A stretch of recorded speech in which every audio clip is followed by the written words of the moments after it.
Joining us now, Melanie Zanona, senior congressional reporter for Punchbowl News and an MSNBC political contributor. Former Republican Governor John Kasich of Ohio, an MSNBC political analyst.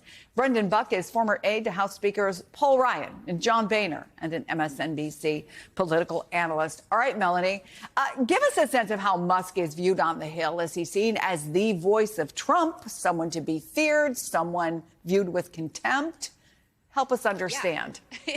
He's really being viewed as a de facto speaker right now. I mean, yesterday when he was tweeting about this initial spending bill package and how terrible it was, he was tweeting all day. Members were watching that. I had one member who was walking up to the votes and whipped out his phone to show me, hey, did you see this? It's going around right now. And all the members are watching it. They're seeing what he's saying. I was also told that he was working behind the scenes, calling some members, speaking to them directly and personally.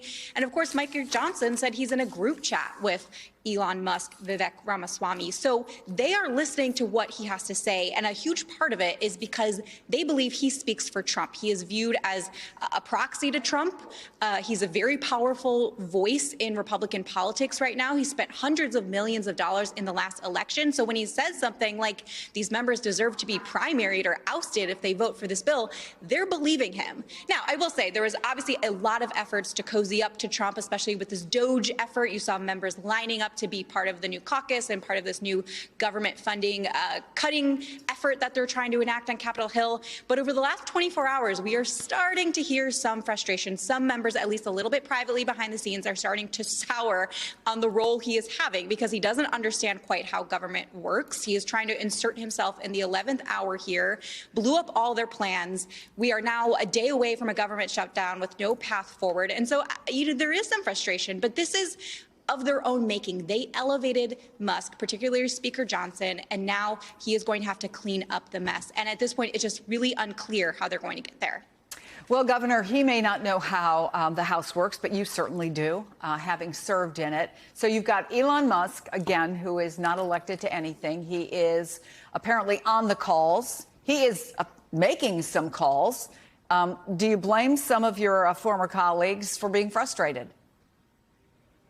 Well, look, first of all, I was chairman of the Budget Committee, too, and was there when we balanced the budget for the first time since we walked on the moon and haven't done it since. Yeah, that Chris, seems a little anachronistic, yeah.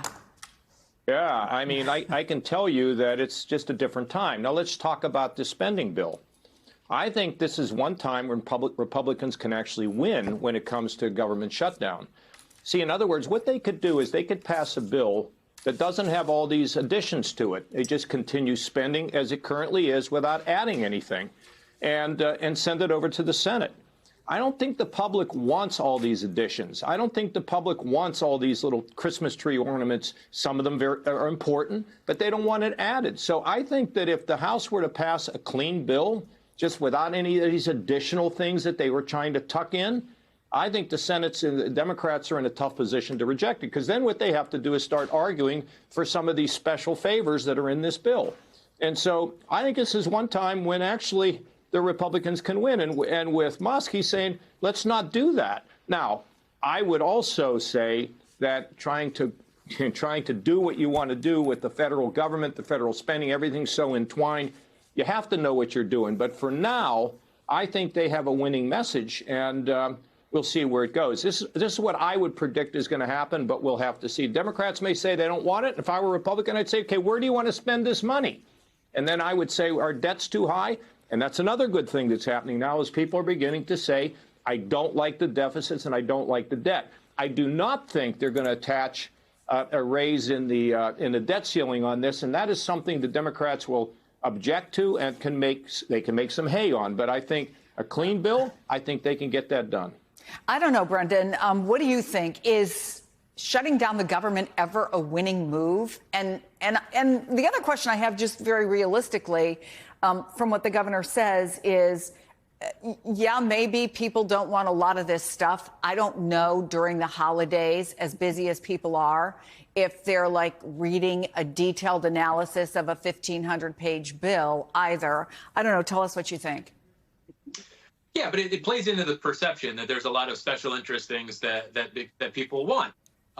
Whoever wanted those things were members of Congress who at some point went to the speaker or went to the leaders and said, hey, this is important to me. Please include this.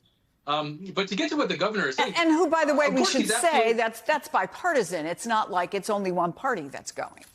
Exactly. So let's get back to why we ended up in this situation in the first place.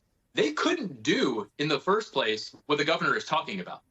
Mike Johnson probably would have loved to just do a simple 3-month funding bill, a short-term CR, but he has so many of his members who will never vote for things like that, that he was forced to go to Hakeem Jeffries and say, what do you need to get Democrats to vote for it? Because I need you to bail me out once again. And this shows once again, Republicans are making these problems for themselves. This should not be hard. This should not be hard. When the governor was in the House, passing a 3-month CR would probably not have been even anybody blinked at. And yet he had to go and give a bunch of stuff away. And he had to give away so much stuff that he created this massive, what we call Christmas tree, that everybody finds objectionable, and it all collapsed on itself. If they could just pull themselves together, I think they could even add a debt limit, and the Senate would eat that. Democrats would eat that.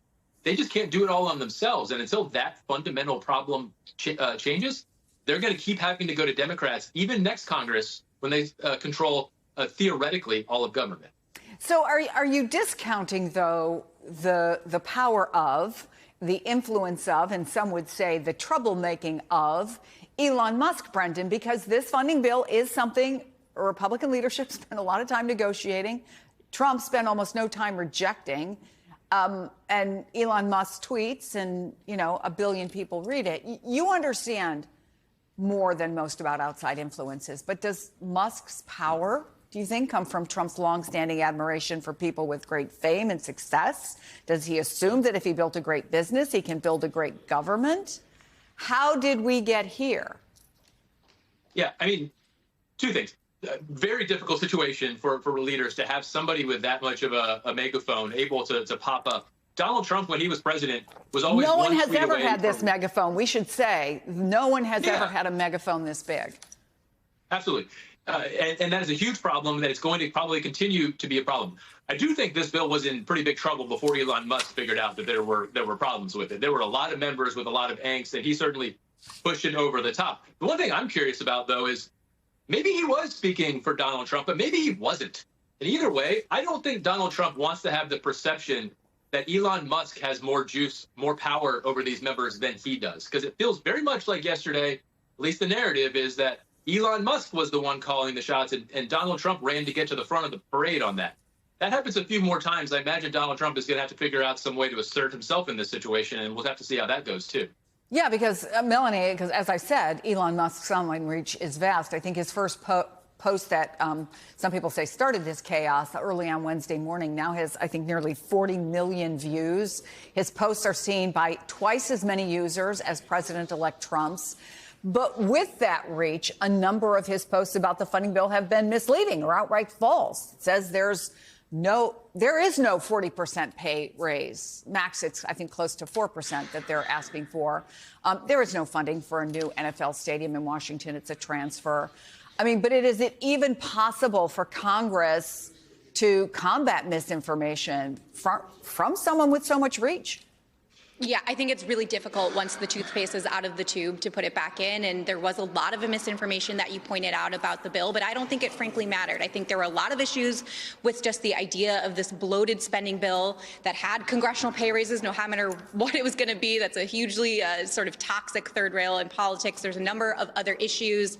And, once Musk came out swinging and whipping people into a frenzy, I just think it was really, really going to be difficult for Johnson to sort of put everyone back into a calm place and to be able to pass that. That being said, I had talked to some sources who said they think they could have put this bill on the floor ultimately last night and actually passed it. Obviously, it would have been with the support of a lot of Democrats, probably nearly all Democrats. But the reason why Johnson didn't do that is because he is thinking about his own speakership right now. He was getting threats from members. I was talking to a number of lawmakers yesterday who said they were no longer going to support him for speaker if he followed through with this. And so I think that was a major major calculation here in his decision to yank this at the very last minute.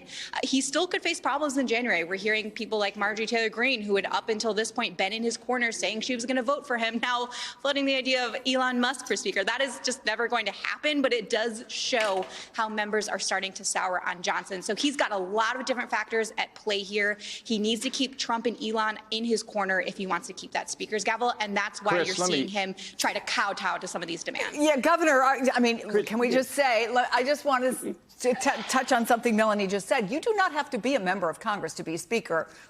But I'm not suggesting that Elon Musk will be Speaker of the House, but go ahead. I'm for you. No, I'm for you for Speaker. Here's the thing, Chris. Look, Ross Perot is the guy that first got people paying attention to the debt. And then we won the majority in '94, and this was alive. This issue was alive. Look, we have a $36 trillion national debt. The interest on the debt is more than we spend on the Pentagon. There's no reason to pass a bill with all this other stuff, and there are giveaways to the farm community. They do have to do something with the, providing aid to people who have been affected by these storms. But look, going forward, it's not going to be easy for Musk or Trump because they don't want to touch Social Security. They don't want to touch Medicare. They don't want to touch any of the entitlements. There's not enough to squeeze out if you leave everything off the table. But right now, I think they've got a winning hand. And come January and February with small majorities, it's going to be extremely, extremely tough. But thank goodness that somebody's beginning to speak up for our children and grandchildren about what could be a cataclysmic ultimate event if the federal government just resorts to printing more money and more money. You think we had inflation before? Hold on to your seatbelt. So I'm going to disagree with some of their stuff down the road, but right now, strip the bill, just pass it, and then move on.